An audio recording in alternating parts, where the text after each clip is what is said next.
I've had a lot of these in my past. Cadbury cream eggs. I would feast on these around Easter time. That's right.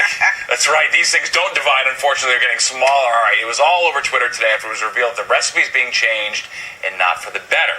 The good news, though, this is happening in England, not here in the U.S. But the bad news is that is a sign that the Ebola crisis is starting to impact the price of cocoa. Cocoa that comes from a lot of the countries that are affected by Ebola. Matt King finds out what that means for chocolate products here at home. Most countries where cacao grows happen to be non-democratic countries. Peter Moustakerski buys his chocolate from a company in San Francisco he trusts to source its cacao beans from places that pay their farmers a fair wage. They do care where the beans come from. But voila, Moustakerski's make-your-own chocolate shop on the Upper West Side accounts for only a tiny fraction of the $110 billion the world shells out every year for chocolate.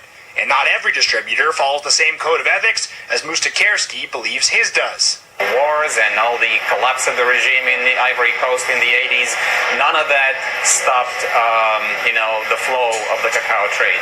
And it seems an Ebola outbreak either bordering or a nation away from the two countries that produce as much as 75% of the world's cacao beans won't stop it either.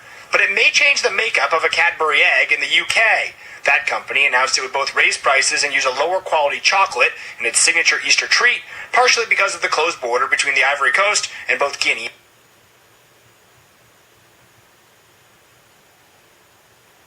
in Liberia. In the neighboring countries where a lot of the labor comes from, they have had Ebola outbreaks, and that's kept the workers from crossing over and doing the work that they need to do to get the cocoa beans out the door. But here in the United States, the recipe for Cadbury's milk chocolate and the price of its eggs remain the same, at least for now.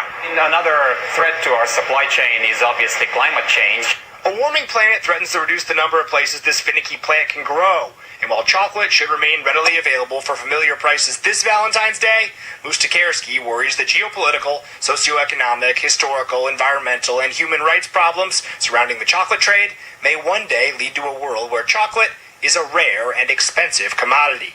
On the Upper West Side, I'm Matt King, Fox 5 News.